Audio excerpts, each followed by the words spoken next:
Hey everyone, before this video starts, I wanted to give a quick shout out to the Nashville, the Airbnb that we have stayed in and recorded all of these episodes in. This Airbnb is so amazing. Alex and Spencer have done such an awesome job with this. If you are coming to Nashville, make sure you check out this Airbnb. We were close to walking distance to downtown, restaurants, bars. Everything was so amazing and so cute. So make sure you check out the link in the description below and book your trip to Nashville. Thanks guys.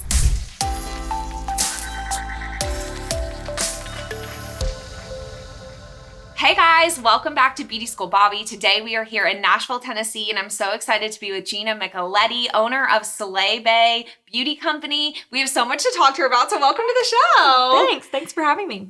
So I'm so excited to get into what you're doing because you've got a lot going on right now, so I want to just jump into all of it. So tell us what you are doing, like everyday job, and then what you're doing with Bellamy, because I know you've got a lot. Yeah, everyday job changes every day. So yeah, I'm a salon owner here in town. Currently I'm operating in Sola, so those are salon suites. And I work behind the chair 3 days a week. So it started just kind of as me, and then really post-COVID, I started adding on different stylists just from taking on assistants. And so now there are 6 of us that work full-time. And so we specialize in hair extensions and color. I know you mentioned Bellamy, so that's kind of who I work for on the side, but I started doing extensions in the very beginning of my career, almost 10 years ago. Wow. So you were really on the front end of this. Yeah. I feel like, were you with Bellamy from the beginning? Or? I was not. So I've worked with several different brands beforehand. My first certification was actually in 2014. And so back then people didn't want anyone to know that you were wearing hair extensions.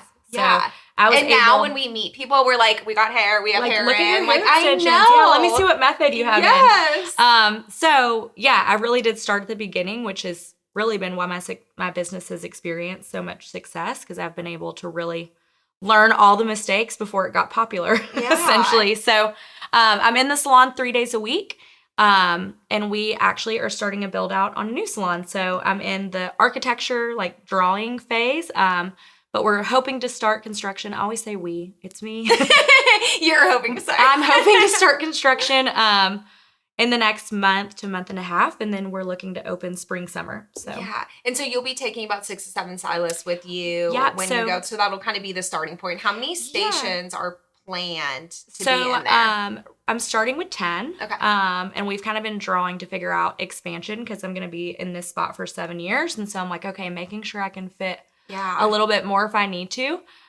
So my whole goal with the salon was really to cater towards education. So I wanted a big open space. With Bellamy, I started teaching with them about 2.5. Well, I just started my 3rd year. So I've had the leisure of being in a different salon 1 or 2 times a month to do certifications. So I've really been able to pinpoint what I want in a salon and what I don't want in a salon. Wow, that's actually so lucky. I didn't really think about how that would be so beneficial. But you going in and being able to be like, oh, I love this. Yeah, scale every salon. I'm like, I love this break room. This might feel a little tight. Yeah. So from a class standpoint, like an educational standpoint, really anything less than 2,000 square feet, I was like, I don't think I could do classes in that. And so we're just over 2,300 square feet. And so it is really big, I think, for my first salon, but I am moving over with potentially 6. And then I have some girls, thank God for Instagram and education and all of that. So I have girls that have reached out. So I have actually one that I'm interviewing today.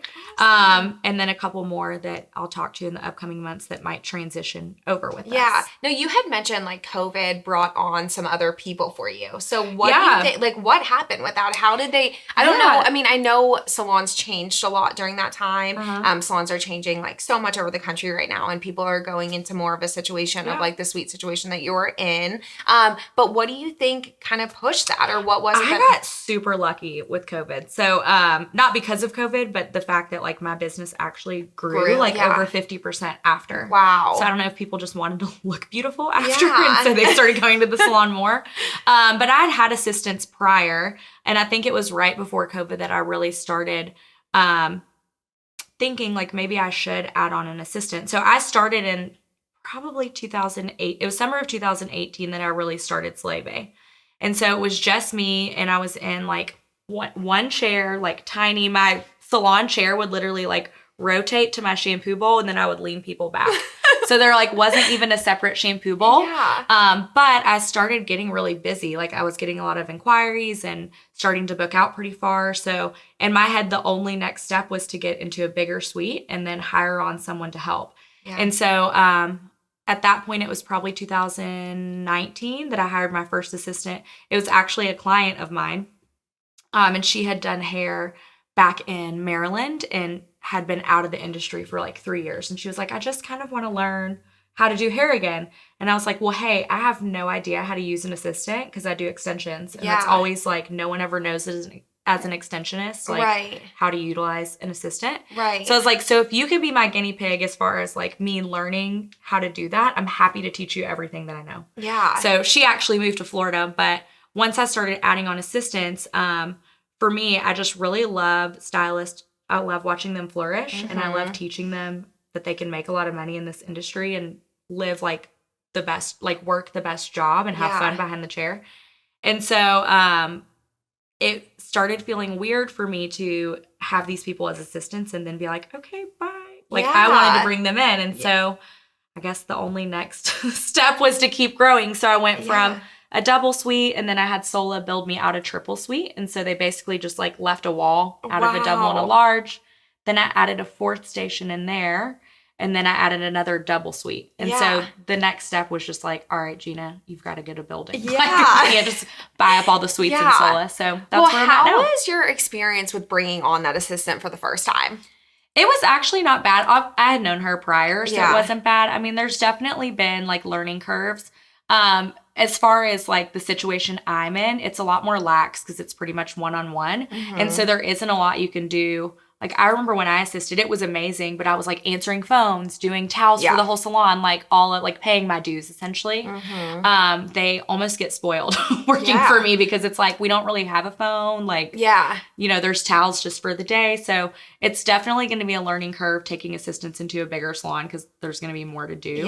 But it's nice because they can have really that like one-on-one educational experience. And I remember my mentor that I first worked with was very much big on that. Like she would really want me to learn. And she was like, I need you to not answer the phone. That's not your job. Like pay attention to what we're doing. So I think it's been nice that they can get that one-on-one experience. Yeah. So you said something earlier too about kind of how you found this person and she was a client. And I think one of the things about just business in general or just kind of growing what you're doing is not taking advantage of, but finding those trade-offs. Like you were honest in the beginning of it and not pretending like, okay, I have all my stuff together and here we go. Here's our assistant program. I think that there's something so beneficial in not, I mean, it's still planned and organized and it works for her. So in saying that, you have this space to say, hey, I'm figuring it out too. If you want to be on this journey with me and kind of figure it out with me, I think that that is like the best way to go about it. And I think a lot of people get caught up,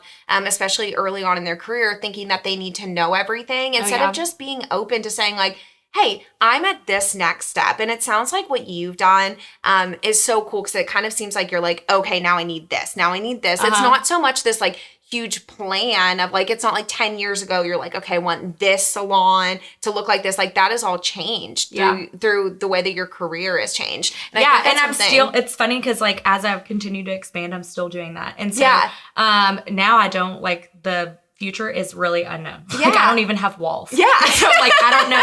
So when I've been but doing, isn't there and something people, like so exciting about that? Exciting. Like being like, we don't have a plan. And even with her pay, I just had to learn like, the difference in, okay, this is kind of what I want to start you at. And then she started excelling and I was like, okay, I feel like I definitely need to start paying you more. And this is what we're going to do for tip out and those types of things.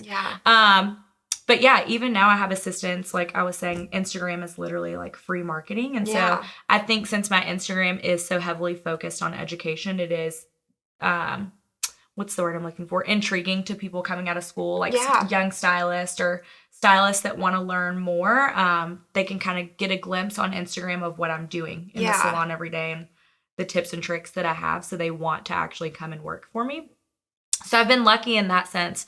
But even the ones I'm interviewing, like the one that I'm going to interview today, like I've had to tell them like, hey, I don't have this like big plan for you. All I know is that I want to create this place where stylists feel valued and where they know that they can make well over 6 figures in this industry. And I want to do everything I can to like teach you the things that have gotten me to that point. But as far as knowing like what your station even looks like I don't know. Yeah. Like I don't even have walls. So, so it's been, and they've all been like really excited about that. They're like, hey, I don't care. Like I would love to work for you, which is something to say. Like that's really flattering that someone you can't even offer them like a salon yet to work in and they're still like excited about it. But I think once they have a class with you, and so with what you're doing with Bellamy, you get to go meet stylists, and not that you're like pulling people from it, but if somebody happens to move to Nashville, or if they're like, hey, I've seen you on Instagram, I think that was kind of what I was like, what I want the audience to know and what I want our listeners to know is that like, even though somebody might look like they have it all planned out and figured out, and I think it's so easy on social media to be like, oh, wow, like this all just happened for them. You know, like they kind of don't see the 8 years prior of it exactly. building. You really only get these glimpses of like, oh, wow, she's so successful. She's got it all together. But I think that there's something so important about sharing the story of like, yes, you're successful for a reason. And like the things that you are doing are the right things to do to build a business. But there's also so much that you don't see that goes into it. And it's not like this secret, like, oh, we just have this path figured out. It really is like you have to take the opportunities and make these pivots when you feel like those pivots are right. And I feel like sometimes that's where like Instagram has kind of done us a disservice is because you don't see the work that it takes to get to a certain point. And so I do have a lot of stylists that come in and they're like, well, I don't want to work Saturday. I don't want to work nights. And they still want to make like 6 figures. And I'm like, listen, like the best advice I could give, I honestly bartended for my first 5 years behind the chair. And so I was just at a place where I was like, from bartending, I'd set myself up for a lifestyle. And so I was like, I'm not going to like give myself a demotion. So I was like, I've always been a worker and I'm fine working 2 jobs. So that's what I had to do to kind of build my clientele. But people don't see you going to 2 separate jobs and trying to pivot and being tired and, you know, bartending through hair school. Like I bartended the whole time I was in hair school. Yeah. So let's talk about how you started. That's a perfect transition. So starting in the industry, you kind of grew up in it a little bit. You were telling me before we started recording. So you kind of grew up in, your mom did nails. My mom did nails, but she typically worked, the first one was in like a big tanning salon because tanning was like super popular. And I remember I would go, because she was a single mom, so I would go it was tanning, nails, massage therapy, like all kinds of stuff in Germantown, Tennessee, which is a suburb of Memphis. And so I would go and kind of like help out at the front desk and do my homework there because, you know, I didn't want to go home. And I would literally like clean tanning beds and just do whatever, like vacuum the salon or do whatever they needed me to do just to pass the time. So she did nails there first, and then she transitioned and actually worked in hair salons. And so I would see her in the hair salon and just always felt at home. Like it felt like, oh, I could definitely do this. But there was always that stigma, even with me growing up, that there was no financial security in doing hair. You know, you don't get health benefits, all of those things. So I had started doing broadcasting and theater at a really young age. And so I was like, okay, well, maybe I'm meant to be like a news reporter or an anchor. Yeah. So jumped into that when I was like 14 or 15 and then went to University of Alabama, studied that through college. And then when I moved here, the news was just like at a pivotal moment of when I grew up, we always watched the news. Like, that's what you did in the morning. And now it's like you wake up and grab your phone. Like everything's on social media. So it's like a little different than it once was. And so I don't know. I just felt like I had been in that career for 10 years because I started like 14. Yeah. And so when I got here, I was like, I don't really think that's what I want to do, which I think everyone at that age after college is like, why did I just get a degree in that? Like, that's not what I want. Yeah. So I started bartending. And within a year of bartending, I was like, you know, like 2 of my best friends had gone to hair school and they were just like having the time of their life.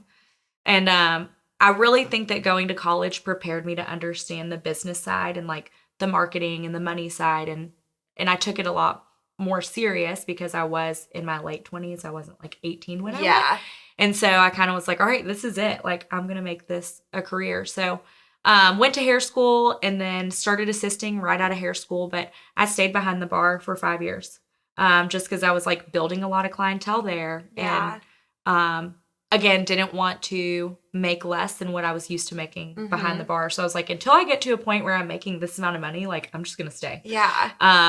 Did you do day classes for cosmetology school or did you do evenings? I did day. Okay, so you would like work until like 3 or 4. Oh my goodness! Do you look back on that time as like, how did I do this? Yeah, like, this was I think the craziest people thing. are just supernatural in their 20s. Yeah, no, I think so it's too. A real thing. Imagine trying to do that for even one day now. Like, yeah, and you know what's super interesting too is my friend Ashley, which she owns the Glam House Nashville, and so her and I was just having a conversation with her before I went to hair school, and I was like, yeah, I think I'm going to start hair school. She's like, maybe I want to do that. So she actually went at the same time as me. Gosh. So I think we helped, like, aided in getting each other through that time because we were so tired. I mean, we laugh about it now because it's been almost 10 years. We were like, we literally spent like 150 hours a week together and like still managed to be best friends. So our businesses have kind of like followed the same trajectory.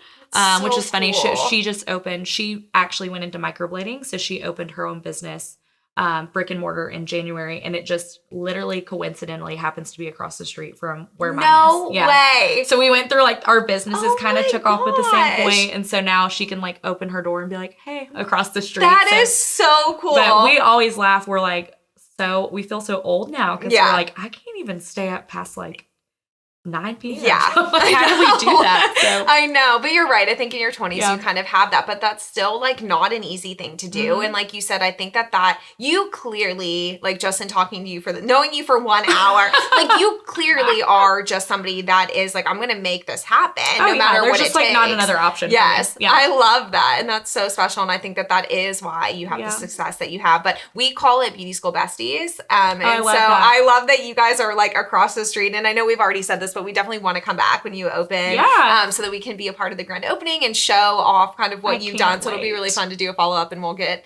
her on next time too. So, so I know that you are going through a lot with the salon, but tell me about your role with Bellamy. So you said you've been there, so you're going into your 3rd year, correct? Yeah. So I took my personal Bellamy certification in 2019, and I'd been doing extensions at that point for about 5 years, and so I remember sitting in that class and I was just like on the edge of my seat the whole day. I was like, this is different. Like they're doing something different. Like they really care about really diving into principles on like consultation and pricing and business building and wanting you to have an actual business and not just teaching you how to technically install something. Mm-hmm. And so I knew right when I took that class, I was like, I want to educate for these people. Like I love them.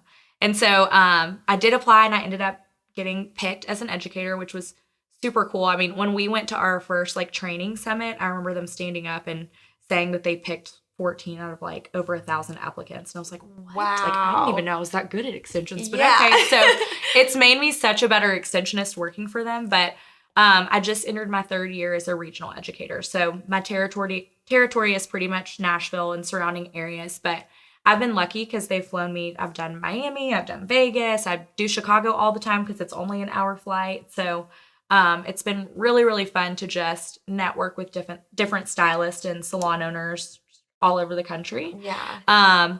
And ours is a little different too because it's a full 2-day masterclass. And so you really do like, it's 16 hours of like a full on like in-depth certification. And so I feel like a lot of times you go to classes and it's like 4 or 5 hours, which is great, but you don't really get the time to get past the awkwardness with people. And so you keep that like surface level conversation. Yeah. So we all kind of end up being like best friends, I feel like, by the end of so the class because we do spend so much time together. Yeah.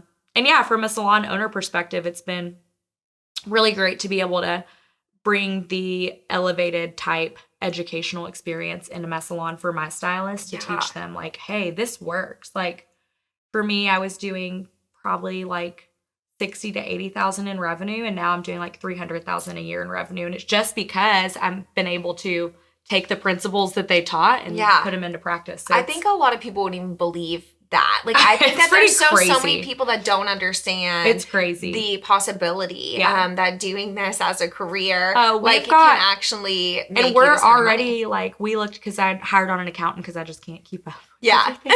But I mean, with me, and I just hired on one new stylist in January, and then my assistant maybe took clients like a few days out of the month, and we already hit like 42,000 last. That's incredible. Yeah. I mean, 42 that's or 48 in the month of January. Wow. So it's, yeah. And you're just I think that's what fires me, correct? Like, I do color too. Oh, do you? Okay, so I do awesome. all the color for my extension clients as well. Yeah. Awesome. And is there any point that you were like, I miss cutting hair or I miss doing anything? I've never missed cutting. Okay. I've just never been a design specialist. Yeah.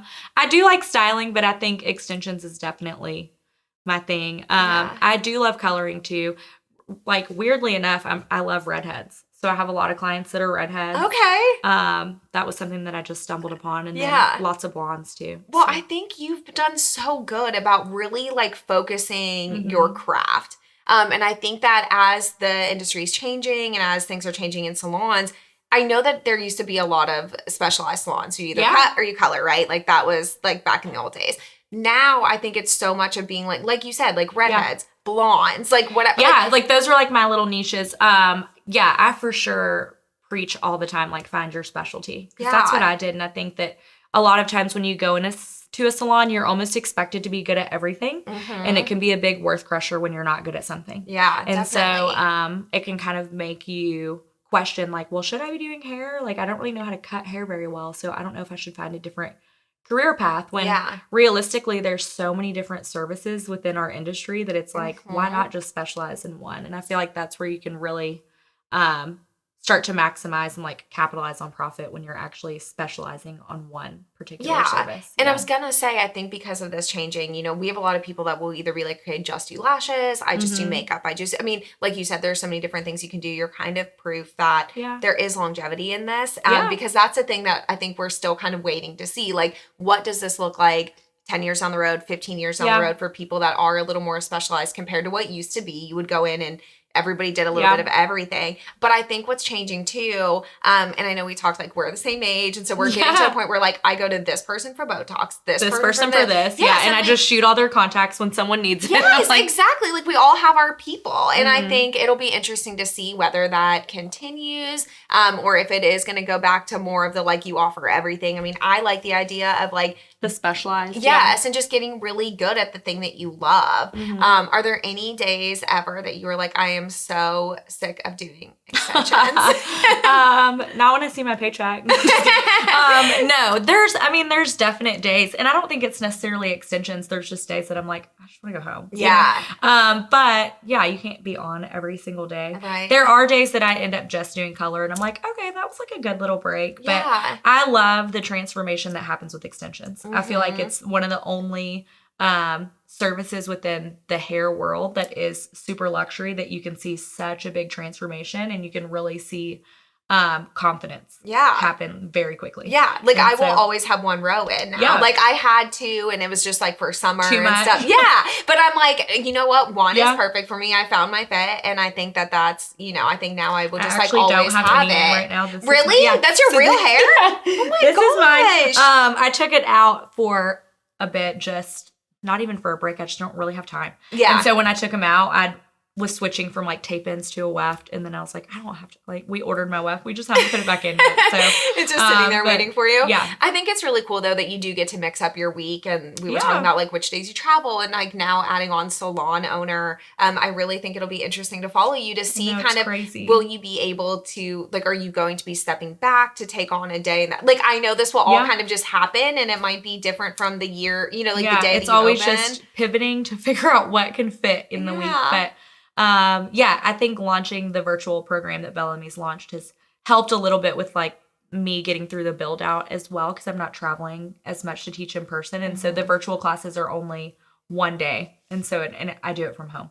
So it's kind of helped out a little bit. But but I love teaching. Yeah. I do. It hasn't started to get boring to me at all, being able to go in salons and I mean, you're just you're meeting different people all the time, but it's almost like, not that everyone's the same, but there is just a similar energy usually to people that are in this industry. So like it's got to be at this point a little less scary to go in somewhere new, because you're like, oh no, I'm gonna love them. They're hairstylists. Exactly. Well, and it's super rewarding to see hairstylists like get excited about, like, even you'll have some that come in that are starting to feel like they're lacking inspiration, right? They've been doing hair for 15 years and they're bored, and they are used to making the same amount of money. And so being able to like inspire them to say like, hey, it's like no time like the present. You can always start over and you can always change your career up a little bit. Or seeing like the fresh ones right out of school too, that you're like, wow, like I've been doing this for 8 years, but it's so exciting that I can kind of share this secret with you and you can actually do it and probably be better than I ever will at it starting out early. So it's nice to go into classes. It's definitely a very rewarding feeling. Yeah. Well, we love that. We're so excited. Thank you so much for being here with us today. I think that there's so many, you hit so many points that I think are going to help so many beauty school students or just getting an idea of like how to get from one place to another. So I'm so thankful for that. And we definitely want to come back to highlight your salon so we can see what the walls look like when you have walls. Send the girls from Knoxville. We'll take them. Yeah. They'll be able to see the salon on Instagram. Right now, I don't know. I know kind of what it looks like from drawings. That's about it. I love that. Well, thank you so much for being here. Thank you so much, Bobbi. And make sure that you follow Gina. It's at gina.doesmyhair on Instagram. And where else can we follow you? That's it right just now. Instagram? Okay, awesome. Make sure you follow us at Beauty and Style Network and follow me at Beauty School Bobbi. Make sure that you click that subscribe button so you can be notified when these new episodes come out. And we'll see you next time. Bye.